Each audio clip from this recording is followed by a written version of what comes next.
बिस्मिल्लाहिर्रहमानिर्रहीम। आज मैं आपको हुजूर सल्लल्लाहु अलैहि वसल्लम की पैदाइश से पहले का वाक़या बताने जा रहा हूँ। जी हाँ, हुजूर सल्लल्लाहु अलैहि वसल्लम की पैदाइश से पहले सारी दुनिया में बहुत ज़्यादा गुमराही फैली हुई थी। अरब में तो लोग बुत परस्ती के इतने आदी बन चुके थे कि वो जब भी सफ़र पर जाते तो अपने साथ अपने बुतों को भी ले जाया करते थे। उनमें गुमराही और जहालत इतनी ज़्यादा थी कि वो अपनी लड़कियों को जिंदा दफन कर दे ताकि किसी को अपना दामाद न बनाना पड़े। इस गुमराही के दौर में हुजूर सल्लल्लाहु अलैहि वसल्लम की पैदाइश हुई, लेकिन पैदाइश से 50 साल पहले से ही आप सल्लल्लाहु अलैहि वसल्लम के लिए माहौल तैयार किया गया था।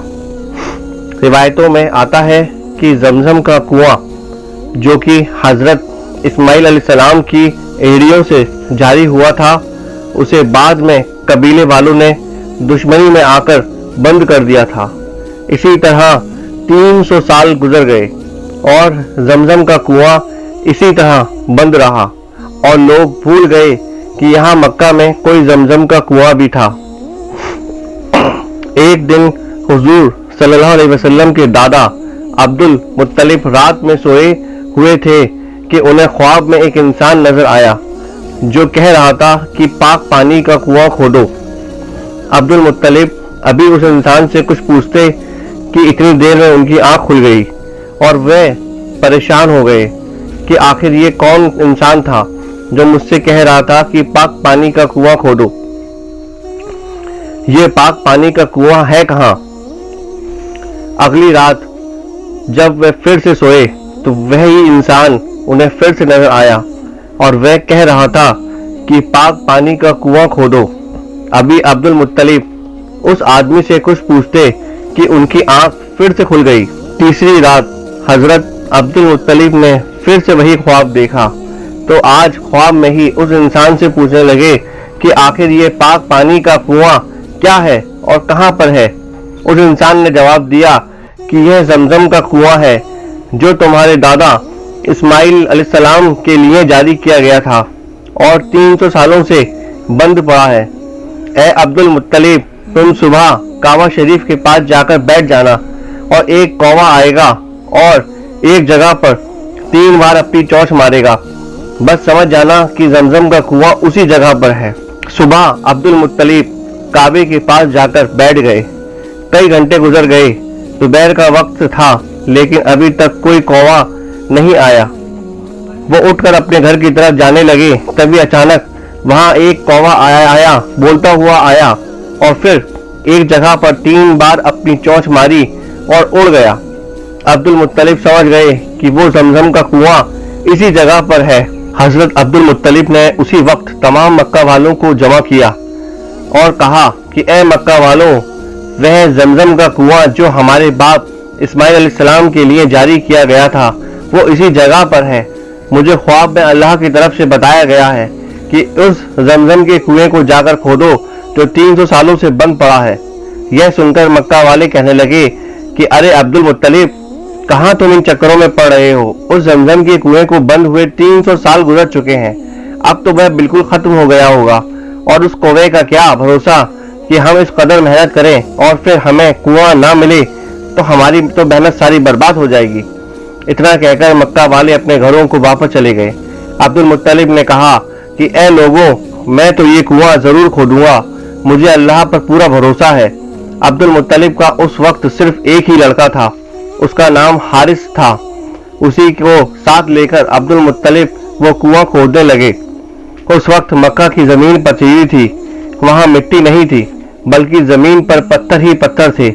इसलिए ये दोनों बाप बेटे छेनी हथौड़ी से उन पत्थरों को दिन रात तोड़ते थे। रोजाना सुबह को आ जाते और पत्थर को तोड़ना शुरू कर देते थे। इसी तरह कई महीनों गुजर गए लेकिन जमजम का कुआं नहीं मिला। अब तो लोगों ने मजाक उड़ाना भी शुरू कर दिया था। एक दिन दोपहर की कड़ी धूप में पत्थरों को तोड़ते हुए हजरत अब्दुल मुत्तलिब बहुत परेशान हो गए तो अल्लाह के सामने हाथ फैलाकर कहने लगे कि ए मेरे मौला, अगर आज मुझे जमजम का कुआं मिल गया तो अगर आपने जिंदगी में मुझे 10 लड़के दिए तो उसमें से मैं एक लड़का आपकी राह में कुर्बान कर दूंगा। یہ دعا مانگنے کے بعد حضرت عبد المطلب نے چھینی ہتھوڑی سے جیسے ہی اگلے پتھر پر وار کیا تو ایک دم سے پانی کا ایک فوارہ اوپر کو اٹھا اور پھر دیکھتے ہی دیکھتے نیچے سے پانی نکلنے لگا۔ پانی نکلتا دیکھ سارے مکہ والے جمع ہو گئے اور بہت خوش ہوئے، کیونکہ مکہ میں پانی آسانی سے نہیں ملتا تھا۔ عبد المطلب نے کہا، بھاگ جاؤ اے مکہ والوں یہاں سے، آج سے اس زمزم کی کنویں پر سرداری میرے خاندان کی رہے گی، لیکن ہاں تم سب اس کا پانی پی سکتے ہو۔ زمانہ گزرتا گیا، حضرت عبد المطلب کو اللہ تعالیٰ نے 15 لڑکے دیے، تو جب سارے لڑکے جوان ہو گئے تو ایک دن عبد المطلب نے اپنے سارے لڑکوں کو جمع کر کے کہا کہ اے میرے بچوں، جب میں زمزم کا کنواں کھود رہا تھا تو میں نے اللہ سے نظر مانی تھی کہ اگر یہ زمزم کا کنواں مجھ سے آسانی سے کھود گیا تو میں اللہ کی راہ میں ایک لڑکے کو قربان کروں گا۔ میرے بچوں، کیا تم قربان ہونے کے لیے تیار ہو؟ سارے لڑکوں نے کہا، ابا جان، آپ ہم 15 لڑکوں میں سے جس کا بھی ہاتھ پکڑ لوگے، اللہ کی راہ میں قربان ہونے کے لیے ہم تیار ہیں۔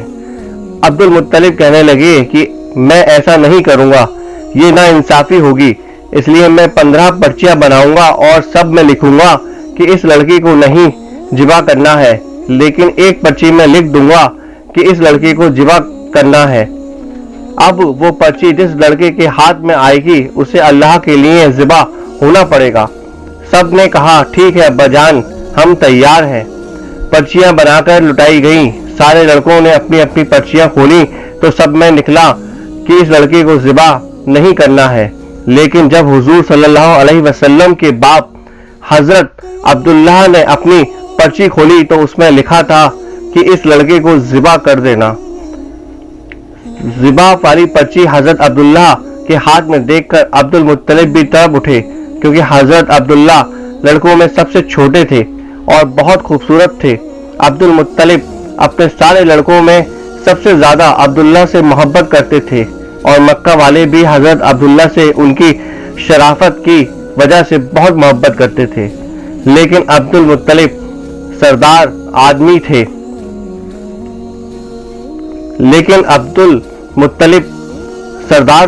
اس لیے اپنی زبان سے پیچھے نہیں ہٹ سکتے تھے۔ ایک چھری اٹھائی اور عبداللہ کو ذبح کرنے کے لیے کھڑے ہو گئے۔ جب مکہ والوں کو خبر ہوئی کہ عبد المطلب اپنے بیٹے عبداللہ کو ذبح کرنے جا رہے ہیں تو سارے مکہ والے جمع ہو گئے اور عبد المطلب سے بحث کرنے لگے کہ کچھ بھی ہو جائے ہم عبداللہ کو ذبح نہیں ہونے دیں گے۔ عبد المطلب نے کہا کہ اے مکہ والوں، ہٹ جاؤ میرے راستے سے، میں اللہ سے نظر مان چکا ہوں کہ میں اپنے 10 لڑکوں میں سے کسی ایک کو اللہ کے لیے ذبح کروں گا۔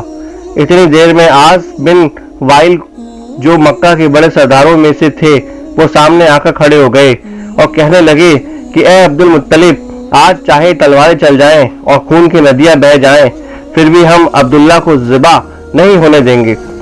عبد المطلب نے جب دیکھا کہ سارے مکہ والے ایک طرف ہیں اور میں اکیلا دوسری طرف ہوں تو کہنے لگے کہ اے مکہ والوں، ایک شرط پر میں عبداللہ کو چھوڑوں گا، وہ یہ ہے کہ ناظران میں جو ایک جادوگر عورت ہے اگر وہ کہہ دے کہ عبداللہ کو نہ ذبح کرو تو میں ذبح نہیں کروں گا، ورنہ آج تو عبداللہ کو ذبح کر کے رہوں گا۔ مکہ والوں نے کہا، ٹھیک ہے، ہم نذران چلیں گے اور اس عورت سے معلوم کریں گے کہ وہ جو کہے گی ہم اس کے لیے تیار ہیں۔